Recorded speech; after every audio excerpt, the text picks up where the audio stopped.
Frisco, Breckenridge, Vail Resorts, and more celebrate 4 new lanes that have been a long time coming. Phil Lindeman with Krystal 93 News. First, friends and family of Eric Doobie are mourning the loss of a man they call the best of us.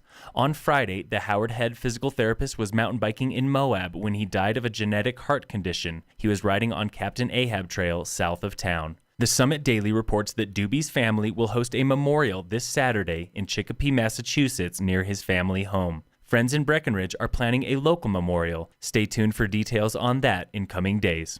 If you can't make either one, the family is asking for donations in Eric's name to the Summit Foundation. You can donate online through summitfoundation.org. After selling 12,000 tickets for $6.50 apiece, Aspen Skiing Company has put a stop to its ticket promo for Snowmass Mountain. This from the Aspen Times. Aspen Ski Co. launched a promotion to celebrate the 50th anniversary at Snowmass, with tickets priced the same as opening day in 1967. The tickets are only good for one day, though, December 15th, and officials are now worried about overcrowding. You can still get a ticket for $6.50 for December 15th, but you'll have to buy lodging at the same time.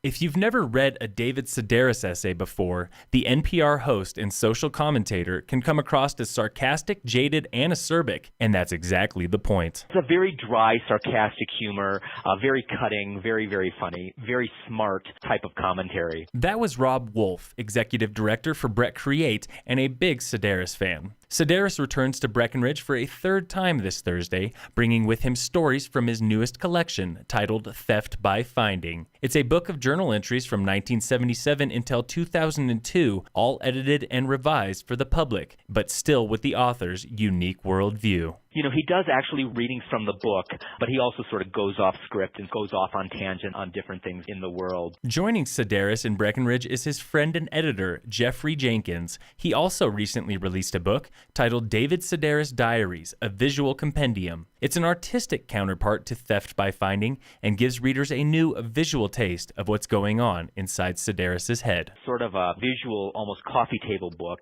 with a collage sort of theme of different visuals of David Sedaris' diaries. Tickets are still available for the Sedaris event, starting at $45. Sedaris and Jenkins are at the Riverwalk Center in Breckenridge this Thursday. The evening begins at 7:30 p.m. with signatures before and after the talk.